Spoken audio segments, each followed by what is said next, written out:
We answer to a higher power when it comes to our rights. And that's why they're so hostile to faith. It's about power. They need you to believe that they are the highest authority in your life. But we know better. We know there's something above the state, something above politics, something that judges the judges. And when you understand that your rights are God-given, you cannot be intimidated. Hi again, everybody. Welcome to a special episode of The Narrative this week. This is Mike Andrews here to introduce to you the audio from our 2026 Columbus Gala. If you weren't able to join us that night, our keynote speaker for the evening was Scott Jennings, a man who's been in the political arena for nearly 3 decades. And if you follow the news, you probably recognize him from his time on CNN, where he embraces the title of the black sheep of the network, the lone conservative voice on CNN. He's also the author of the book, A Revolution of Common Sense, a title about President Trump that he pulled directly from a conversation with the president about his inaugural address. In his keynote address for us at the gala, Scott delivered a passionate and clear-eyed warning that we're currently facing a clash of civilizations, and he made the powerful case that as Christian conservatives, we aren't just debating policy anymore, we're fighting for the survival of Western civilization. He cautioned that the liberal movement has been hijacked by radicals who believe the American founding is rotten and who ultimately want to tear down the United States. Scott pointed out that the left has traded common sense for what he calls uncommon nonsense, and in the process reminded us that a fundamental truth that we hold dear here at CCV: our sacred freedoms and our rights come from God, not the government. After Scott's address, he's joined for a fantastic conversation with Aaron Baer and U.S. Senator John Husted. They dive into some of the most crucial domestic and international issues that are going on in our world these days. They cover a wide range of topics, from the federal benefit cliff that tragically traps families in poverty and discourages work, to the war in Iran. It was an incredibly inspiring night, and we're grateful to be able to share with you that audio this week on The Narrative. So let's get right to it. Here's Scott Jennings at CCV's 2026 Columbus Gala. It is really an honor to be with you here. If you've seen these debates on CNN, you know that I'm normally operating under a strict 7-second rule before someone tries to interrupt me. So to have a full runway this evening feels a little dangerous, I'm going to be honest with you. We'll see what happens. A lot of people ask me, Scott, why do you willingly check yourself into an insane asylum every night? To see if I can escape. It's very obvious. It is a privilege, actually, to be what the British tabloid media has taken to calling me, which is the black sheep of CNN. The thing about being the black sheep of something is no one expects you to graze quietly. And so for as long as I have been called to be a pilgrim in an unholy land, I will pledge to you to do the most American thing that you can do: debate and argue. I will argue for middle America. I will argue for rural America. I will argue for Christian conservative values. I will argue for normalcy. And I will argue for common sense. On that, you have my word.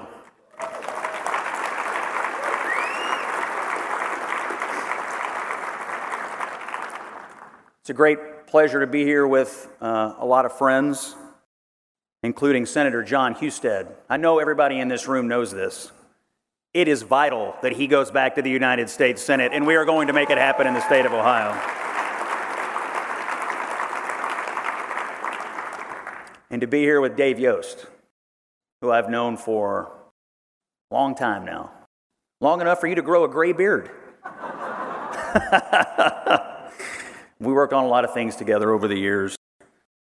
When I think about politics, I think about the people that you encounter who are in it, and I don't think I've ever met anybody who, like Dave Yost, he's like the exact person you want in politics. Dave, thank you for all your service to the state of Ohio.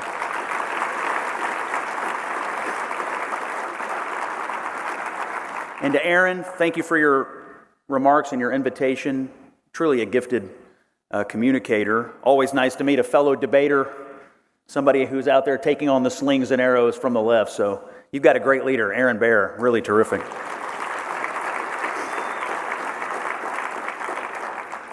And the most interesting thing I've learned tonight is that you all own the Columbus Dispatch building. You literally owned the fake news. I love it.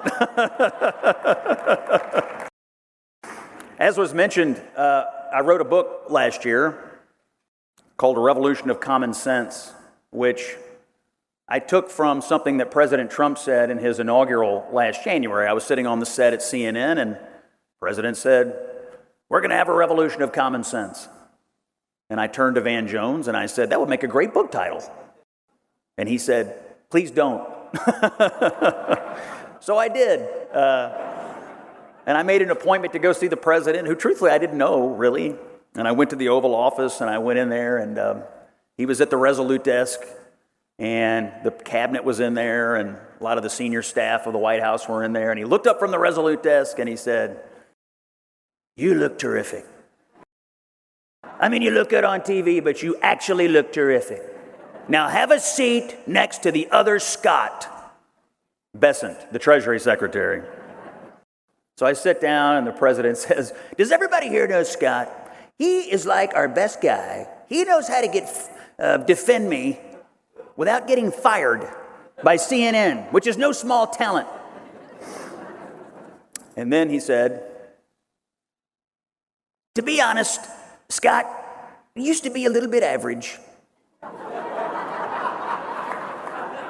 But then I came along, and now he's terrific."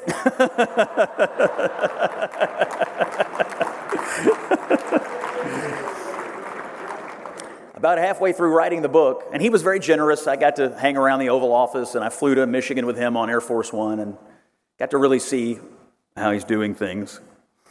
But about halfway through, I didn't know what to put on the cover, so I sent, the publisher mocked up 3 ideas. We sent them over. I got a 3-word email back from Caroline Levitt. He hates it. So I sent him a message. What's the favorite picture of yourself from the first 100 days? That's what the book is about. And so if you've got a copy of it or if you've seen it, that is President Trump's favorite picture of himself from the first 100 days. The night before the book hit bookstores, I went to the Oval Office and I had the copy, his copy. And I said, "As promised, I'm delivering this by Christmas." And he looked at the book and he said, "This is the greatest cover of a book that's ever been written. No one will read your book. They'll only want it for the cover." I said, "Well, I worked really hard on it." But the story of the book is very simple. When you're a Republican president, there are 4 colluding interests in Washington that work together to overwhelm you: media, bureaucrats, Democrats, and activist judges. And I think in the first term, to some degree, they succeeded in overwhelming a Republican presidency. But the decision was made this time. We are not going to be overwhelmed. We are going to overwhelm them. And that is exactly what he has delivered to the United States of America.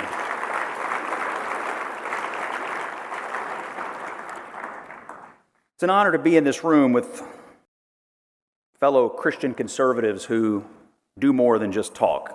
As has been mentioned, you find ways to turn the abstract into the actionable, which is a big deal right now because all across this country we're being told that our values are out of vogue, that free markets don't work, that limited government is outdated, that the only answer to our problems is more government, more progressive radicalism. And we're faced with a political opposition that is more comfortable with socialism than capitalism. And they're all too happy to try to banish every single one of us from the public square. And from where I sit, because of this fight, it makes you all one of the most important forces in the country right now. Because I don't think we're just debating policy anymore. This is all about our way of life. It is about the survival of our civilization, at least as we have known it. And that's what I want to talk to you about this evening. Our mutual calling. It is my belief that whether you know it or not, Everyone in this room is fighting for the survival of Western civilization. Now, I've been in politics now for over half my life, 26 years, and I've seen a lot of things. Candidates have come and gone. The issues of the day have changed. And goodness knows our opponents have changed. We now face the most radical, anti-American opposition that any of us could have imagined. It's scary to me, actually, just how much the liberal movement in this country has been hijacked by the enemies of the West, by those who believe the American founding to be rotten at its core, and that it should be ripped out root and branch. And because of that, our politics now is really about a fight to save the West. And in this fight, we cannot cede any ground.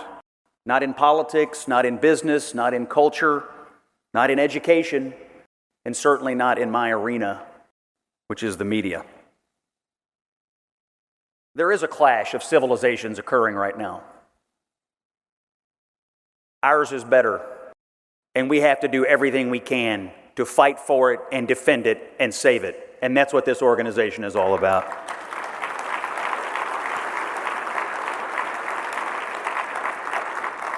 To say that we're defending Western civilization is to say that we're standing up for the values that built the free world: faith, reason, liberty, and the inherent worth of every human being, born and unborn. The West is not a place on a map. It is a set of ideas born in Jerusalem, Athens, and Rome, and carried forward by generations of people who believed in truth, individual responsibility, and the rule of law. It is the civilization that produced the Bible, the university, and the Constitution. And it taught us that freedom is sacred because it comes from God and not from government. To defend the West is to defend the right to speak freely, to worship freely, to raise our families in peace, and to live by moral conviction rather than by mob coercion. Our movement, our voices, everyone in this room, we make up a community, one of the last remaining in America that is unapologetically dedicated to preserving and passing down the moral and spiritual inheritance of the West. No, we are not arguing about politics as usual anymore. We are fighting for the soul of this nation and the survival of our civilization. And this is what keeps me up at night, that we are watching the basics of our society come under constant attack.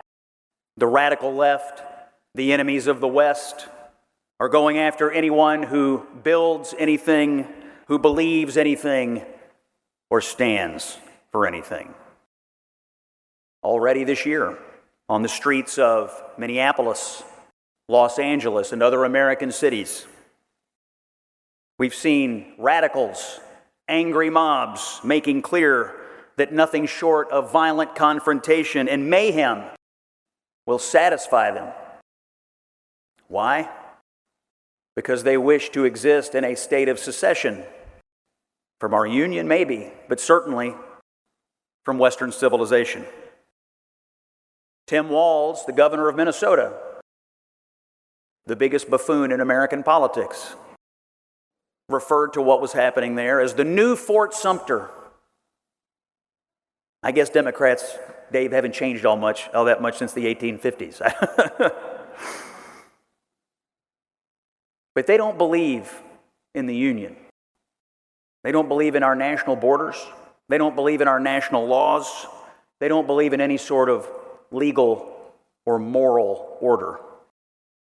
And to enforce this anti-American, anti-Western worldview, they are comfortable unleashing legions of political vigilantes into the streets, backed up by news media and cultural celebrities who have blood on their hands.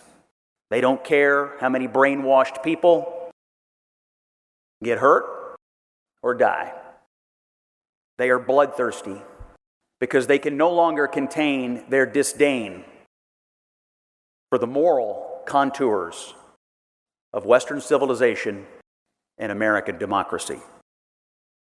I think we should stop pretending that this is about legitimate protest. It is well organized and well funded, mostly by the enemies of the West, and certainly by the enemies of the United States of America. This is about nothing less than tearing down the United States itself. What we're seeing in the form of these anti-ICE, anti-law enforcement protests has worn many costumes in recent years. Occupy Wall Street, Free Palestine, and now this all-out assault on federal laws and federal law enforcement. Different costumes, but the same anti-American, anti-Western actors performing in the same sick play. And the theme of this tragedy is quite simple. America is bad. Destroy America.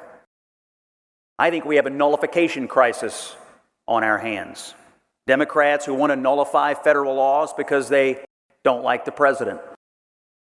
Judges who want to nullify the constitutional authority of the President of the United States. Juries who want to nullify the rights of crime victims to seek justice against these violent, radical actors. When you look at the pantheon of violent attacks that have been taking place in our country, it's been going on for months. Now, against our Jewish brothers and sisters, against private companies like Tesla, against federal law enforcement, and against our friend Charlie. Against anyone who tries to stop them from tearing down America and tearing down Western civilization. Their message is pretty clear. Shut up, or we will shut you up. But when they tell you to shut up, when they begin to talk over you, it's because they're losing the argument. When they try to silence you, it's because they know they cannot beat your ideas with their own. And when they resort to violence, it's because they've already lost the debate. Now, this center knows how to debate. I saw the article. Headline, they're relentless. And in defense of our values, of our views, of our faith, of what we all in this room know to be right and true, we cannot be anything other than relentless.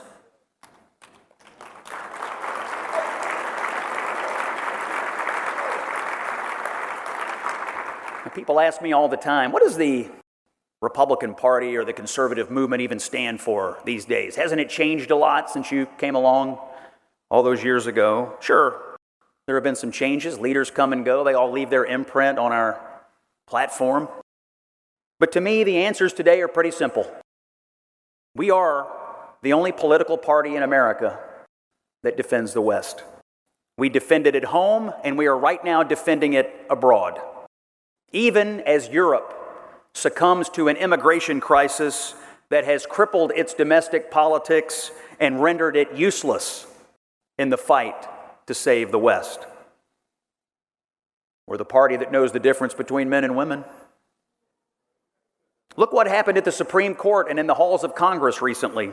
The smartest minds of the American left were sent to answer two questions. What is a woman? Can a man get pregnant? And not a single one of them could do it. We're the party that thinks American citizens should come before illegal aliens. We believe that being admitted to this country is a privilege and that it should require some assimilation into our culture and acceptance of our legal framework. We're the party that believes in protecting human life in a world that seems to increasingly find it disposable. We're the party that believes in free speech, and as the president has told the world, it's his movement that is the revolution of common sense. Now, as you all know, I'm a strong defender of these values on CNN every night. It rankles some of the other guests, as you might have noticed.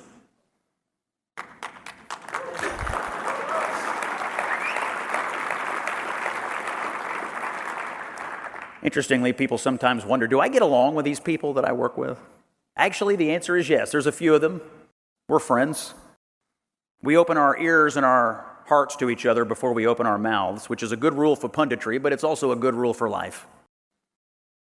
And I tend to gravitate to the people who debate in good faith and in good humor. A few still exist.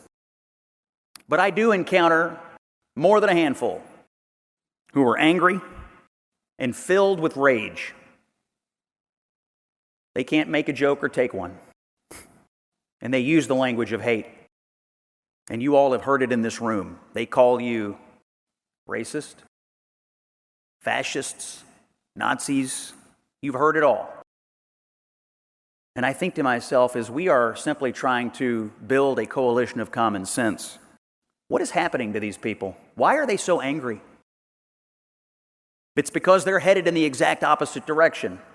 We represent common sense, and they, for some reason, have taken up the mantle of uncommon nonsense. And I will say out loud what everybody in this room and most everybody in this country knows to be true. They have simply lost their minds. They care more about pronouns than paychecks. They want to put boys in girls' locker rooms. They care more about violent criminals roaming our streets than they do about the victims.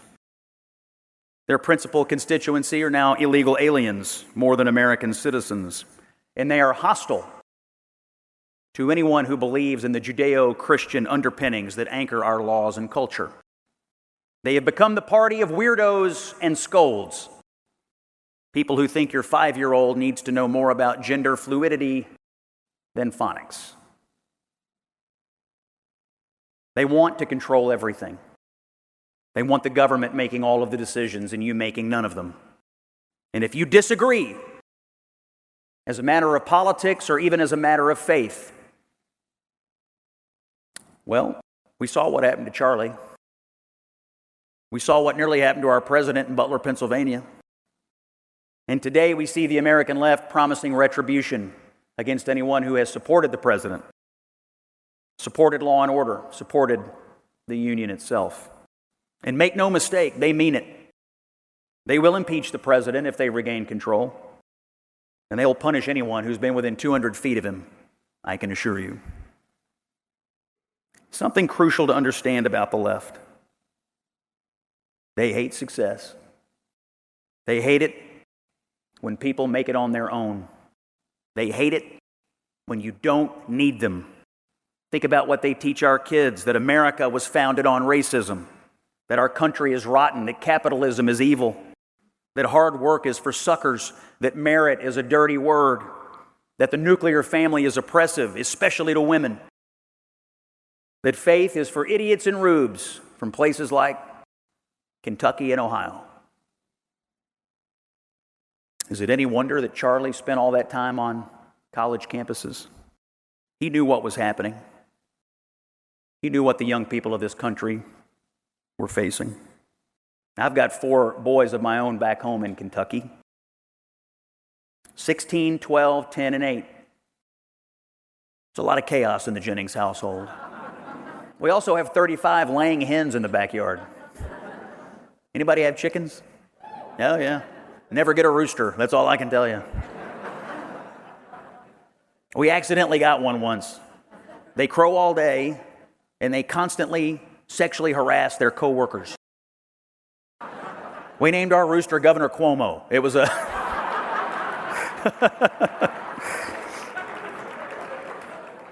You should have been there when we impeached the governor. Oh, but we do love it. The chaos. And I think about the future that I want my boys to have. And I don't want them to just grow up in a rich country. I want them to grow up in a good country that believes in the truth, that defends their speech, that celebrates family and the societal blessings and stability that flows from it, where common sense is a virtue and not a vice, where we tell the difference between right and wrong and good and evil, and that we side with civilization over barbarism. And make no mistake, we have seen barbarism of the worst kind in this world over the last couple of years. And what happened in the West? Our media, our politicians, people that ought to know better, sided with the barbarians. It's disgusting. Even today, you get the feeling watching television that there are people who are rooting for bad outcomes for the American military because they're more invested in hating Trump than they are in rooting for America. But this is what we all have to understand, that division amongst ourselves puts the West and America at risk. They are unified. We can do no less. And I'll close with this. There's one more thing that I want for my boys and for all of your children and grandchildren. I want them all to know where our rights come from. They don't come from government. They don't come from the Constitution. They don't come from the Founding Fathers, as much as we love them all. They come from God. Period. Full stop.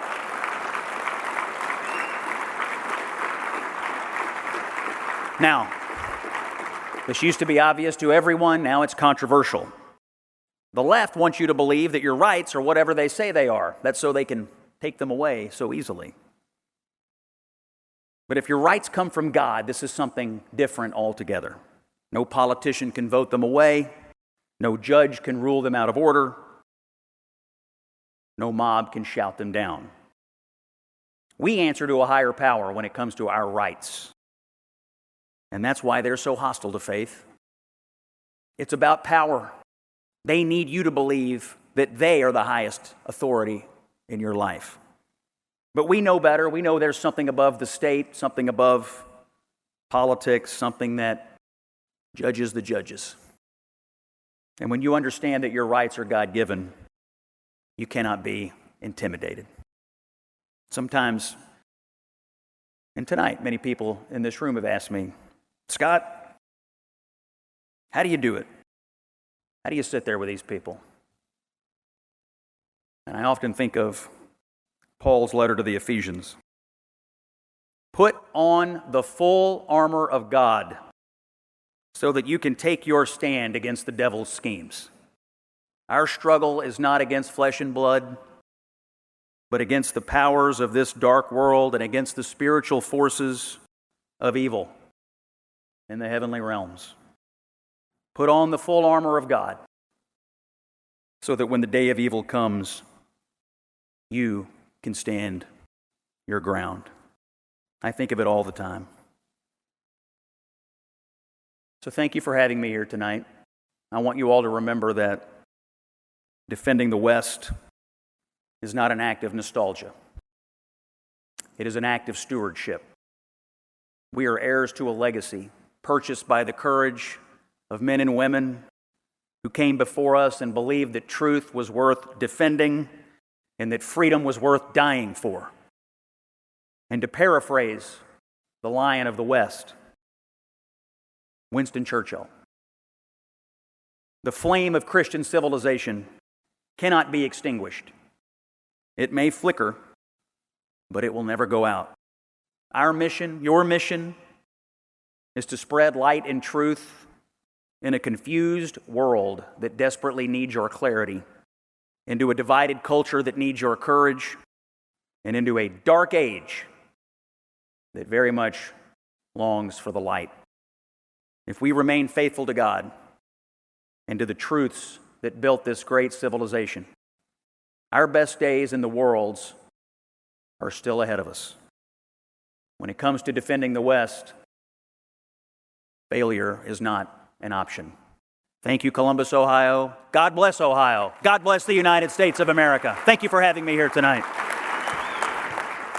I want to start our discussion off here with you. And Senator Husted, I actually would like to start with you because you're living this right now as much as anybody in the Senate race we have coming up this year. I think your opponent, former Senator Sherrod Brown, embodies what has happened to the left as good as anybody. Where me as someone, I was raised in Warren, Ohio, Youngstown area, we were blue dog Democrats, pro-life, but we loved Jim Trafficant and all those things. That's who we were. And, Sherrod... It's a strong admission. I know, right? He admitted to far worse. Anyway. But Sherrod Brown was seen as sort of a moderate Democrat, a moderate sort of liberal. But towards the end of his tenure in the Senate was co-sponsoring the Equality Act that would require men be allowed in women's restrooms. It no longer supported basic things like the Hyde Amendment that we shouldn't have taxpayer-funded abortion, and was about as pro-open borders as anybody could get. So what's happened to the left, and what has been this shift, even in people like Sherrod Brown, over these last few years? Well, Aaron, thanks for... this is inspiring tonight, isn't it, folks? I'm inspired with all the great things that you're doing with kids, but what is... It's a great question. Look, he's voted with Elizabeth Warren 95% of the time, Chuck Schumer 97% of the time, Kamala Harris and Joe Biden 98% of the time. They represent the bluest of blue states, and he's right there with them. And I don't know where it got lost. The Democratic Party got lost. There was a period where, they used to have those sort of there were Democrats in the South and in the Midwest that had Midwestern Southern values, but now it's all on the coast. Yeah. It's the ideology that dominates their party that has them connected to this coastal liberalism. And when you're there, the Democrats they vote, the one thing they do, they stick together, and they stick together with a solid left-wing agenda, even to the point that when we just set a simple photo ID bill, for example, but the law that we have here in Ohio and how we vote, so we just make that a national standard, not a single one of them voted with us. And so their value system is connected to this radical left-wing ideology, and all of them march in lockstep to it. Yeah, Scott, when you're debating with a lot of these folks day in and day out, is there any, when the camera turns off, they're like, yeah, we know that's crazy? Or is it true belief?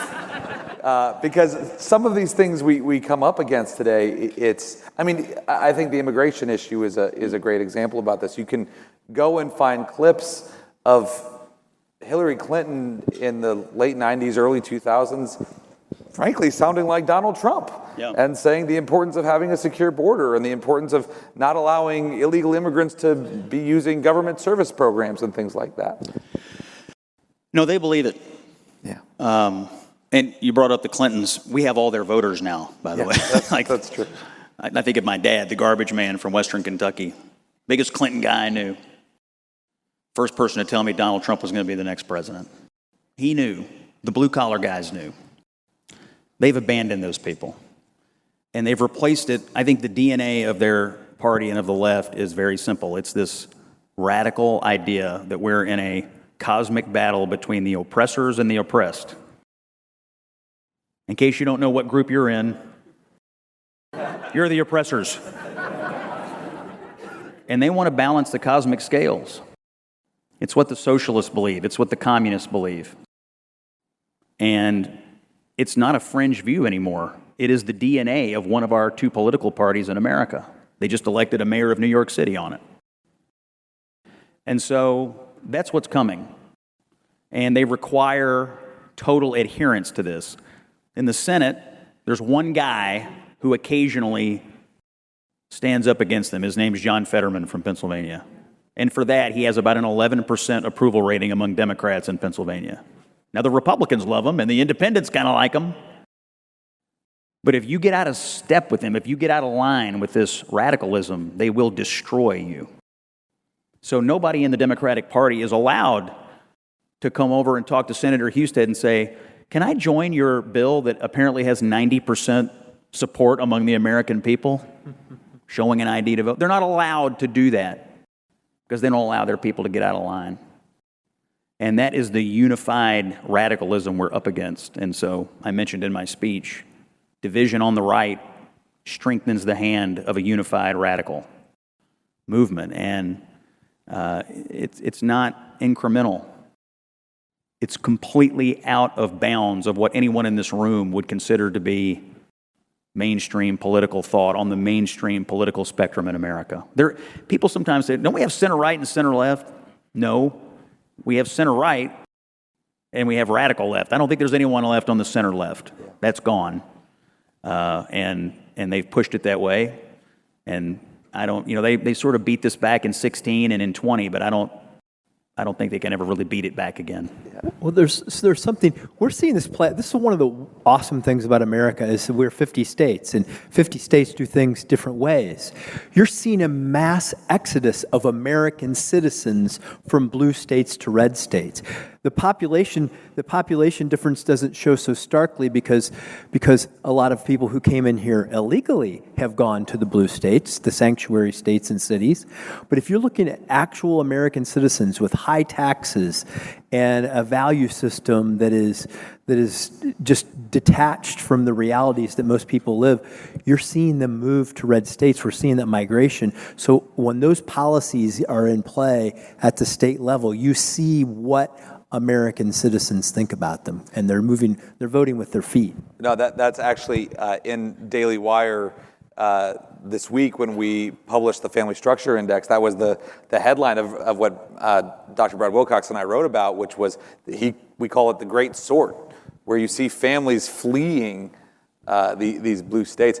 Speaking of family formation, Senator Husted, this is something, I think the first time 10 years ago when I came to CCV, the first time we got together, this was what we talked about, especially because of your story in adoption. But you have a bill in the Senate right now. It's really hard for U.S. laws to strengthen families. It's really easy for U.S. laws to weaken families. And we have some federal laws right now that are really making it hard for marriage and family to create. So you introduced the Upward Mobility Act. Can you talk about this bill a little bit? I'll go quickly on it. So right now there's something called the benefit cliff. If I say the benefit cliff, do any of you know what I'm talking about? It is a trap that our federal poverty system has created. Whereas if you're a parent and you earn up to a certain threshold and you have children, if you earn $1 more than that, you might lose thousands of dollars in benefits. So what happens is that people in poverty don't work any more than whatever that threshold is. And you know what that also, and the most sinister thing about it, if you have a teenage child, I went to a career center where a kid was trying to learn to do auto body and he could have an after-school job, but if he earned any money from it, then his mom lost her benefits and his little brother and sister lost their food assistance. This is literally the poverty trap that Democrats have created. And I lived this personally here in Ohio. And so I said, this is one of the reasons I took the appointment to the job is to say, I need to fix this. We need to help change and lift people up, let them have self-sufficiency and a pathway to the middle class. And I can't get one Democrat to co-sponsor that with me. I'm not going to give up on it, but the point is that they want people to be dependent on government, and we want people not going to kick them off. We want to help them, lift them up, care about people that they have a chance at that of their version of the American dream. But we literally have systems that trap poor people, and they try to say that they're the party of the working class. No. They don't want people to go to work. They want to trap them there, and we're trying to change that. And this is if you're ever going to form family formation, this is where it starts. Particularly with the teenagers. How do we say to our American teenagers, if you grew up in poverty, you're not allowed to work? Really? And then we expect them to turn 18 and then go off and be responsible adults. America's system is ruining families, not lifting them up. David Bahnsen, a Christian author and economist, wrote a book and talked about how I believe it's over the last 100 years, we have fewer minors under the age of 18, so 16 to 18-year-olds working than ever before. And it's because of, in large part, programs like this and just the devaluing of work generally. And we're seeing the cultural impact long-term on that. Scott, we'd be remiss if we had you here and we didn't talk about, I think the thing that is weighing on a lot of us, what's going on in Iran today. You have that relationship with President Trump. You've sort of seen from the front line what's going on. So two things. One, can you maybe give a high level of why what America's doing in Iran right now is so crucial for our long-term safety of the country? But two, what does the end game here look like? And how is that going to really secure safety, not just in the Middle East and for our friends in Israel, but also for us here at home? Well, number one, J.D. Vance is over there right now on behalf of the United States of America, and I know everybody in this room is proud of that. You send in Ohio when the world needs you. That's what you do. That's right. And I'm glad he's there. And he claims some Kentucky roots as well, and so we share that.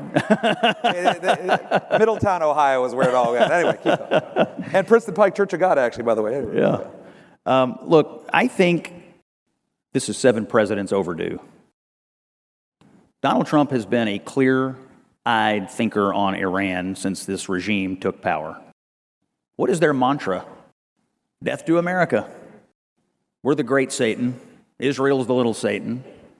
And if they ever got a nuclear weapon, they would immediately fire it at one or both of us. They are the world's largest state sponsor of terrorism. They've killed hundreds of Americans over the years. They've maimed American soldiers by the thousands. They are the father of all terrorism in the Middle East. They are the head of the octopus, the terror octopus that Israel faces every day, Hamas, Hezbollah, the Houthis. They funded, financed, and helped plan the October the 7th brutality. This was a long time coming. But the bottom line is, you can't give these people a chance to have a nuclear weapon, period. The president is stopping them from doing that. What's the end game? Number one, these by the way, they are religious fanatics in the sense of they believe that they are supposed to bring about the end of the world by getting a nuclear weapon and starting the apocalypse. That's what they believe. You're not dealing with rational actors here, and they only really understand one language: strength.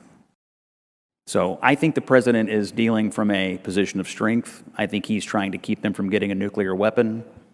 And along the way, we have destroyed their military. We have set them back decades on their defense industrial base.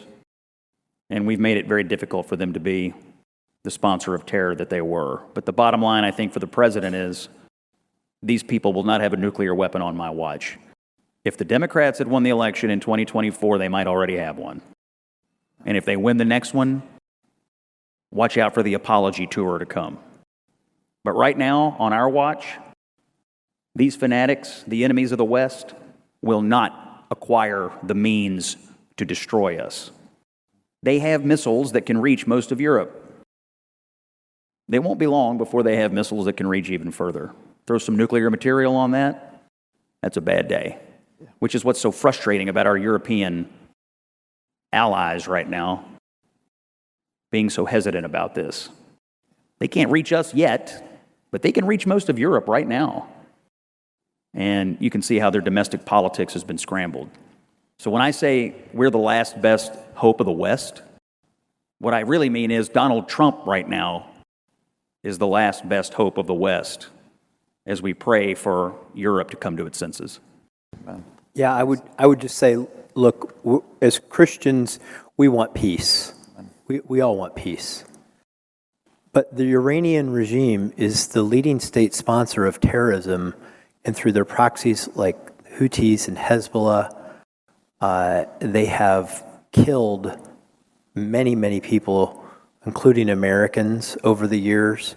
But they killed, most recently, 20,000+ of their own citizens. America's targeting in this conflict has been on military targets, not civilians. We have, as a nation, pursued peaceful relationships with Iran for 47 years. They have never reciprocated in that during this entire time. And it is their regime that has wanted war and wanted conflict and is guilty of destroying the peace. And I hope that J.D. Vance's mission is successful on behalf of the president in this country, because it could be a great day for the future if we truly can achieve that peace that is long overdue. I'll just say one more thing about this issue broadly. It feels to me like we're having a hard time in this country right now. Some people in our party, many people in theirs, understanding who our allies are, understanding the good guys from the bad guys, and wondering aloud about things that we ought not be wondering aloud about. Anti-Semitism has no place in our politics. They are truly, every single day, on the front lines of the fight for Western civilization. They are the ones who live with the missiles. They are the ones who live with the terrorism. These are our friends. This is our ally. The enemy is clear. And so if you believe in the Judeo-Christian framework of this civilization, I would just refer to you to the first word, Judeo. This is not in question, and it should not be in question. And some people have said, well, I need to be able to talk about this because it's free speech. Free speech has to do with government coercion. But we're a movement. We're not a sponge. We don't have to absorb everything that oozes in under the door. You do not ever have to feel like you have to accept somebody who wandered in 5 minutes ago and tried to attach to you some hatefulness to our ideology, to our movement, to our values. The left has succumbed to this. They have succumbed to this anti-Semitism. We cannot. Amen. We cannot. Amen. Well said. Well, I want to end us here. We're all dads on this stage, and we're all we're coming up on America 250, right? And celebrating the 250th birthday of America. We're already planning our family road trip where I'm going to put on my Midwest dad tube socks and hike up the shorts and take the kids in the car all over Boston and Philly and Washington. But I do want to ask you guys, as we think about the future of our country, what is your prayer as both dads and Christians? We'll start with you, Senator Husted. What is your prayer for our country and especially for your kids going into this next season? Well, my prayer for our country is that we will have the spirit of patriotism, that we will be willing to sacrifice like our founders did to keep this country the great nation that it was gifted to us by their hard work and their toil and suffering. And when I think about the Revolutionary period, I don't think about, George Washington and Thomas Jefferson and Ben Franklin. I think about those soldiers at Valley Forge who were in tents without winter clothing and no shoes and no food, and a Continental Congress that couldn't pay them, and they had no reason to stay other than their principles and knowing that they wanted to live free and how much they were willing to sacrifice that we be free for the future. And I hope that our generation of people and leaders will have that same spirit, and that we will understand that to preserve the nation that others suffered and toiled to give us, that we must also sacrifice for its future. I think I'm going to pray for patience. I used to work for a guy years ago who used to say all the time, instant coffee ruined the world. And I think one of the problems in our culture today is that people want what they want and they want it right now. And if they can't get it, they're willing to turn to people, charlatans, conspiracy theorists, and ideologies that are not good for America. And so on the 4th of July, the week of the 4th of July, I'm actually going to take my kids out to Medora, North Dakota, for the opening of the Teddy Roosevelt Presidential Library. And it's at Teddy Roosevelt National Park. Medora is where Teddy Roosevelt went. You know, his mother and his wife died on the same day. And he was lost. Young man. And he goes to North Dakota. And he thinks his life is over, but this is where he finds himself. And he comes back as the Teddy Roosevelt that we now know. But he had to have some patience, and he had to go find himself. And he had to remember that God put him on this earth for a purpose. And he found that purpose, but it required some patience and some suffering. So I'm going to pray for patience. We're going to go to North Dakota. If you've never been, I highly encourage you to go to Medora. It's very special. But I want my kids to learn that, you know, you want things, you have to work to change them. It may not happen overnight, but having the patience to see it through is something that our best Americans have always done. And we're going to start with Teddy. Amen. Hey, join me in thanking Scott Jennings and Senator John Husted. Thank you for tuning in to this episode of The Narrative, presented by CCV and produced by Wessler Media. If you found today's episode insightful, leave us a review or rating and subscribe anywhere you get your podcasts. We're your hosts, Mike Andrews, Aaron Baer, and David Mahan, and we'll see you next time on The Narrative. If you've got something to say, we want to help you say it. I'm Vince Tornero. Since 2018, Wessler Media has helped churches, organizations, and events amplify their message through podcast, video, and social media. We also happen to produce The Narrative too. Let's talk. WesslerMedia.com, WESSLER Media.com. My name is Lauren Metters, and I'm the Business Development Manager for the Christian Business Partnership. I want to invite you to imagine something with me for just a moment. Imagine if every Christian business owner in Ohio tossed a single rock in the same pond. One person tossing one rock makes a ripple in the pond, but thousands hitting the water at the same moment can make a big wave, big enough to change the entire structure of that pond. This is what happens when we join forces. Suddenly, we aren't just protecting Christian values in the marketplace. We're shaping the future of our communities, our economy, and the next generation. When Christian business owners stand together, we create real impact. That is why the Christian Business Partnership exists. Our members gain access to affordable group rate health insurance, discounted workers' comp, and other programs that protect your bottom line, all while amplifying your voice at the State House and standing strong for pro-family and pro-business legislation. Join our community where hundreds of Christian employers grow stronger together every year. Visit cbpohio.org today and become part of the movement.